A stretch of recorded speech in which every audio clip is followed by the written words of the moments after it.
Évangile de Matthieu, chapitre 26. Lorsque Jésus eut achevé tous ses discours, il dit à ses disciples, Vous savez que la Pâque a lieu dans 2 jours, et que le Fils de l'homme sera livré pour être crucifié. Alors les principaux sacrificateurs et les anciens du peuple se réunirent dans la cour du souverain sacrificateur appelé Caïphe, et ils délibérèrent sur les moyens d'arrêter Jésus, par ruse, et de le faire mourir. Mais ils dirent, que ce ne soit pas pendant la fête, afin qu'il n'y ait pas de tumulte parmi le peuple. Comme Jésus était à Béthanie, dans la maison de Simon le lépreux, une femme s'approcha de lui, tenant un vase d'albâtre qui renfermait un parfum de grand prix, et, pendant qu'il était à table, elle répandit le parfum sur sa tête. Les disciples, voyant cela, s'indignèrent et dirent, À quoi bon cette perte? On aurait pu vendre ce parfum très cher et en donner le prix aux pauvres. Jésus, s'en étant aperçu, leur dit, Pourquoi faites-vous de la peine à cette femme? Elle a fait une bonne action à mon égard. Car vous avez toujours des pauvres avec vous, et vous ne m'avez pas toujours. En répandant ce parfum sur mon corps, elle l'a fait pour ma sépulture. Je vous le dis en vérité, partout où cette bonne nouvelle sera prêchée dans le monde entier, on racontera aussi en mémoire de cette femme ce qu'elle a fait. Alors, l'un des 12, appelé Judas Iscario, alla vers les principaux sacrificateurs et dit, Que voulez-vous me donner? Et je vous le livrerai. Et ils lui payèrent 30 pièces d'argent. Puis ce moment, ils cherchaient une occasion favorable pour livrer Jésus. Le premier jour des pains sans levain, les disciples s'adressèrent à Jésus pour lui dire, Où veux-tu que nous te préparions le repas de la Pâque? Il répondit, Allez à la ville, chez un tel, et vous lui direz, le maître dit, Mon temps est proche.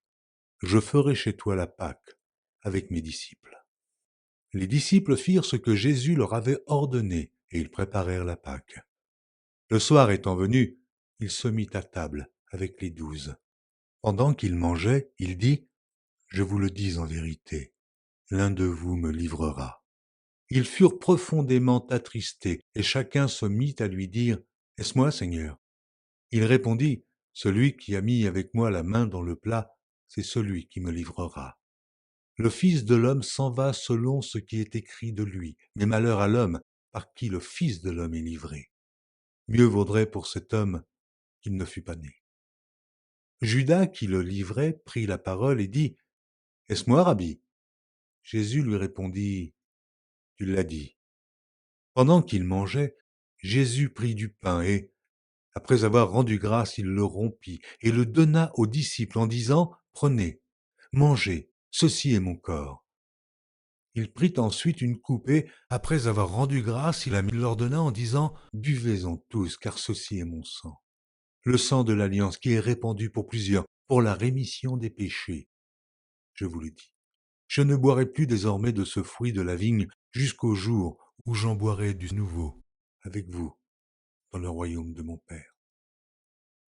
Après avoir chanté les cantiques, ils se rendirent à la montagne des Oliviers.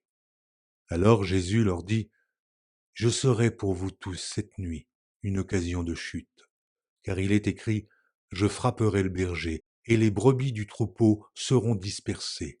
Mais, après que je serai ressuscité, je vous précéderai en Galilée. Pierre, prenant la parole, lui dit, Quand tu serais pour tous une occasion de chute, tu ne le seras jamais pour moi. Jésus lui dit, Je te le dis en vérité, cette nuit même, avant que le coq chante, tu me renieras 3 fois. Pierre lui répondit, Quand il me faudrait mourir avec toi, je ne te renierai pas. Et tous les disciples dirent la même chose. Là-dessus, Jésus alla avec eux dans un lieu appelé Gethsémane. Et il dit aux disciples, Asseyez-vous ici, pendant que je m'éloignerai pour prier. Il prit avec lui Pierre et les 2 fils de Zébédée, et il commença à éprouver de la tristesse et des angoisses. Il leur dit alors, Mon âme est triste jusqu'à la mort. Restez ici et veillez avec moi. Puis, ayant fait quelques pas en avant, il se jeta sur sa face et pria ainsi, Mon Père, s'il est possible, que cette coupe s'éloigne de moi. Toutefois, non pas ce que je veux, mais ce que tu veux. Et il vint vers les disciples et qu'il trouva endormis. Et il dit à Pierre, vous n'avez donc pu veiller 1 heure avec moi? Veillez et priez, afin que vous ne tombiez pas dans la tentation. L'esprit est bien disposé, mais la chair est faible. Il s'éloigna une seconde fois et pria ainsi. Mon Père, s'il n'est pas possible que cette coupe s'éloigne sans que je la boive, que ta volonté soit faite. Il revint et les trouva encore endormis, car leurs yeux étaient appesantis. Il les quitta, puis, s'éloignant, il pria pour la 3e fois, répétant les mêmes paroles. Puis il alla vers ses disciples et leur dit, vous dormez maintenant, et vous vous reposez. Voici l'heure est proche et le Fils de l'homme est livré aux mains des pécheurs. Levez-vous, allons. Voici celui qui me livre s'approche. Comme il parlait encore, voici Judas, l'un des 12, arriva, et avec lui une foule nombreuse, armée d'épées et de bâtons, envoyée par les principaux sacrificateurs et par les anciens du peuple. Celui qui le livrait leur avait donné ce signe, celui que je l'embrasserai, c'est lui, saisissez-le. Aussitôt s'approchant de Jésus, il dit, salut, Rabbi, et il l'embrassa.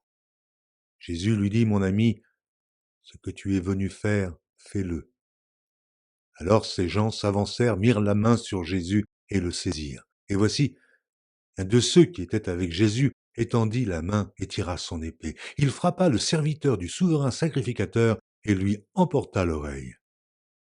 Alors Jésus lui dit, remets ton épée à sa place, car tous ceux qui prendront l'épée périront par l'épée.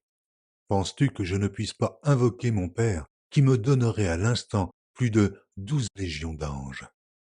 Comment donc s'accompliraient les Écritures d'après lesquelles il doit en être ainsi? En ce moment, Jésus dit à la foule, vous êtes venus comme après un brigand, avec des épées et des bâtons, pour vous emparer de moi. J'étais tous les jours assis parmi vous, vous enseignant dans le temple, et vous ne m'avez pas saisi. Mais tout cela est arrivé afin que les écrits des prophètes fussent accomplis. Alors tous les disciples l'abandonnèrent et prirent la fuite. Ceux qui avaient saisi Jésus l'emmenèrent chez le souverain sacrificateur Caïphe, où les scribes et les anciens étaient assemblés.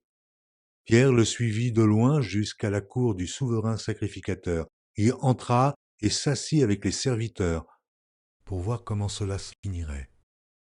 Les principaux sacrificateurs et tout le Sanhédrin cherchaient quelques faux témoignages contre Jésus, suffisants pour le faire mourir. Mais ils n'en trouvèrent point, quoique plusieurs faux témoins se fussent présentés. Enfin, il en vint 2 qui dirent « Celui-ci a dit, je puis détruire le temple de Dieu et le rebâtir en 3 jours. » Le souverain sacrificateur se leva et lui dit « Ne réponds-tu rien? Qu'est-ce que ces hommes déposent contre toi ?» Jésus garda le silence. Et le souverain sacrificateur, prenant la parole, lui dit « Je t'adjure, par le Dieu vivant, de nous dire si tu es le Christ, le Fils de Dieu. » Jésus lui répondit « Tu l'as dit. De plus, je le vous déclare, vous verrez désormais le Fils de l'homme, assis à la droite de la puissance de Dieu et venant sur les nuées du ciel. » Alors le souverain sacrificateur déchira ses vêtements, disant « Il a blasphémé, qu'avons-nous encore besoin de témoins? Voici, vous venez d'entendre son blasphème, que vous en semble ?» Ils répondirent « Il mérite la mort. » Là-dessus, ils lui crachèrent au visage et lui donnèrent des coups de poing, puis des soufflets en disant « Christ, prophétise, dis-nous qui t'a frappé. » Pendant Pierre était assis dehors dans la cour, une servante s'approcha de lui et dit « Toi aussi, tu étais avec Jésus le Galiléen. » Mais il le nia devant tous, disant « Je ne sais pas ce que tu veux dire. » Comme il se dirigeait vers la porte, une autre servante le vit et dit à ceux qui se trouvaient là, « Celui-ci était aussi avec Jésus de Nazareth. » Il le nia de nouveau avec serment. « Je ne connais pas cet homme. » Peu après, ceux qui étaient là, s'étant approchés, dirent à Pierre, « Certainement, tu es aussi de ces gens-là, car ton langage te fait reconnaître. » Alors il se mit à faire des imprécations et à jurer, « Je ne connais pas cet homme. » Aussitôt, le coq chanta. Et Pierre se souvint de la parole que Jésus avait dite avant que le coq chante. Tu me renieras 3 fois. Et étant sorti, il pleura amèrement.